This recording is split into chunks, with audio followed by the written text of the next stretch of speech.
What has value? The challenges of collaboration with diversified interest groups.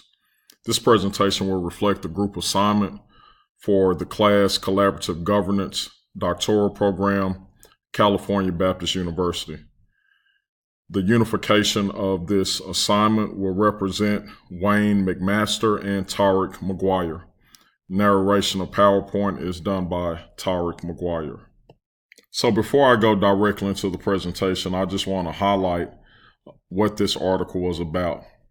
The article focused on collaborative watershed governance in Lake Tahoe. If you think about Lake Tahoe, it is a known destination due to its lake, not only due to its lake, but due to the amenities that it provides within a particular area. It is a highly visited destination on an annual basis. So as we go through this presentation, I want you to think about several things. I want you to think about really what attracts people to a destination as it relates to tourism. I also want you to think about economic development, which is a part of that conversation. And then I want you to also think about the benefits and outcomes as it relates to collaboration. We have to continue to ask ourselves, why is it that people want to collaborate? There has to be a vested interest in coming together for the common good, but there also has to be benefits to that equation. So if I were to just talk about the foundation or the key points as it relates to this article, I previously kind of talked about Lake Tahoe. Lake Tahoe is an area that really is the third largest, most deepest lake in the United States. Lake Tahoe is 22 miles long, 12 miles wide, and it's also 1,600 plus feet deep.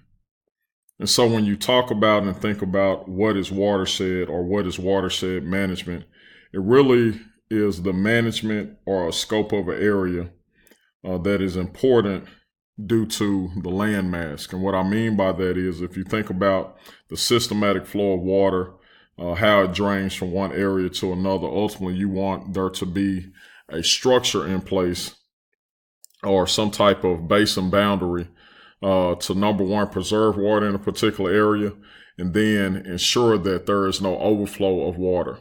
So if you think about cities, a lot of people don't know this, but neighboring cities have to connect their water system.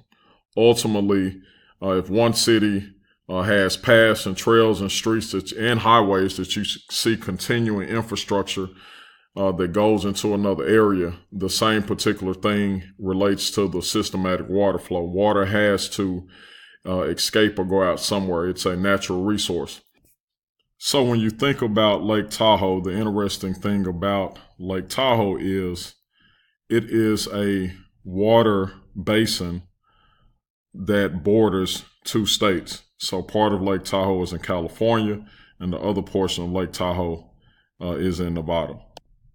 So I think we've covered just a basic foundation of Lake Tahoe, and particularly to collaborative governance relating to watershed.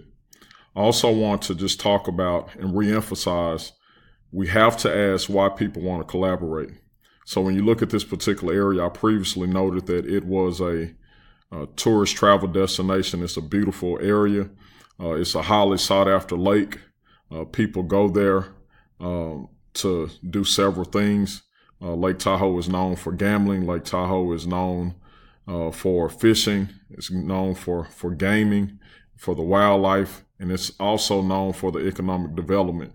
So historically, when you look at Lake Tahoe and the governance of the area and or community, you have to understand that this was not just a place that has always been easy and beautiful with a narrow conversation. It has a lot of complexity behind the development of this area. So this article really focuses on that. And just to talk about the interest groups as it relates to the collaboration of this area, you think about local residents. So people actually stay on Lake Tahoe. People have built homes there. And then as I previously talked about it, in the state of Nevada, gaming has always been a prevalent issue, right? It's a major economic structure when you even historically think about Las Vegas and the gaming industry that has started in about years ago. And then you also think about land development, land mass. How do you manage and function the area in a controlled zoning perspective? And then there has to be some type of financial capital, not only for land developers, but for also the local government, who is accountable for taxes, who's accountable for overseeing what those actual projects are. So to summarize the key stakeholders as it relates to the governance of Lake Tahoe, you have to think about it in two perspectives. You have to think about it through environmental design and then developmental interests. Environmental design. There has to be people that protects the land.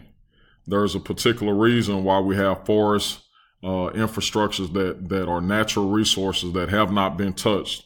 It's because the federal government has to legislate, not only legislate, but also secure those areas through parks and forests. And then you also have to think about the development interests, right? When you look at neighborhoods, you look at communities, there were developers that came through that purchased land that went through a process with the local government to ensure that there was some type of development infrastructure in place. So to answer the original question of this article or of this title of this presentation, what is valuable? The bottom line is that land developers profit from building. When people bring existing infrastructure to areas, there is a monetary gain off of that. And landowners find value in maintaining the environment. So when I think about that bullet point, I also think about people that stay in particular areas that have spent a tremendous amount of money to pay for privacy, to pay for serenity in an environment. So when I talk about that, think about a lake house, right? Or think about amenities to a specific area.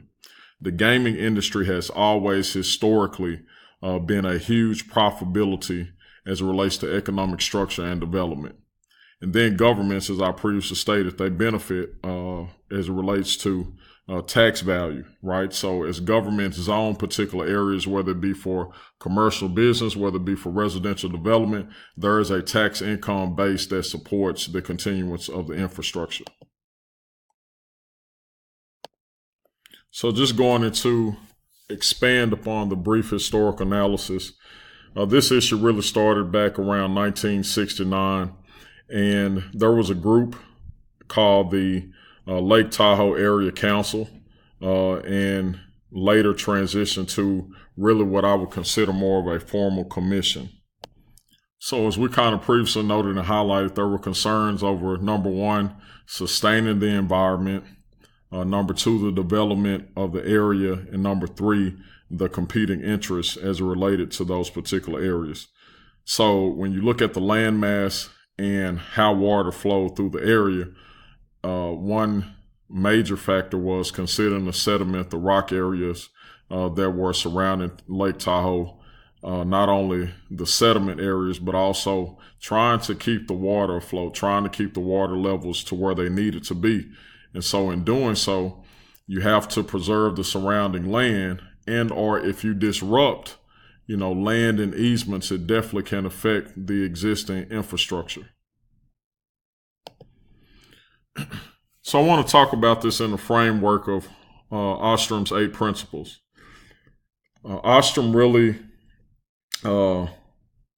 defined principles to what I would argue is a framework for just trying to come together with some point of consistency.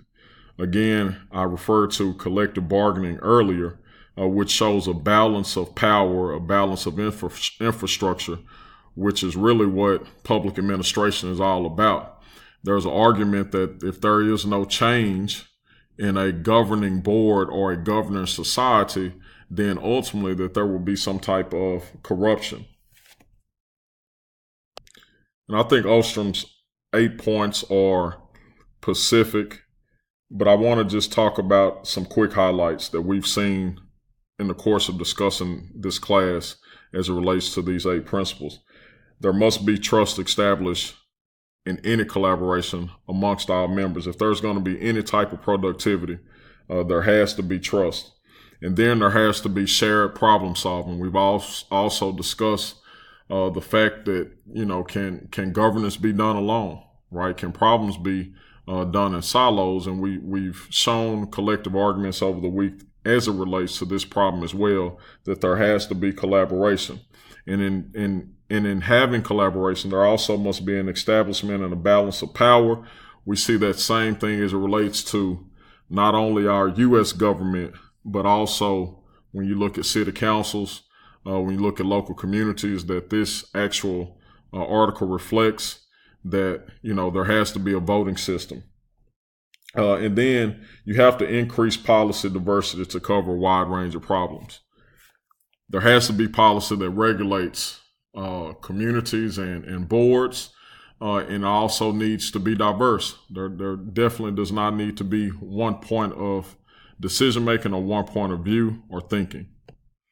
So I want to use these 8 principles and the points that I just highlighted as the framework as discussing how we solve this issue of vested ownership. So just to give a more detailed scope of TRPA, it started in 1969 and it was funded by the local governments, and they initially approved 99% of development proposals. And that resulted in multiple lawsuits. And you have to ask the question, how do 99% of proposals get approved, going back to public administration? But then it went through a series of reforms, and ultimately the leadership changed. And being that there was a refreshing point of leadership of all the collaborative stakeholders that we previously identified, then there was some type of progress later in the future from where it originally started. So, here were the outcomes of the TRPA. So, new leadership led to a consensus building workshop. And then compromises led to a 1987 regional plan, which had greater stakeholder buy-in. So when I talk about these particular points, ultimately, there was a evolving point as it related to the governing board, right? So the governing board consisted of what I think of as kind of like a local city government. There were planners, there were people that reviewed permits, there was zoning for houses and casinos. There were public work projects that were developed. And then when there were people that were non-compliant, then there were violations, there were fines that were handed out. These outcomes really resulted in the intersection of environmental problems and human behavior. So as I kind of summarize this, I really support what Ostrom has laid out, and I truly think it is the framework to kind of move any type of collaborative governance forward.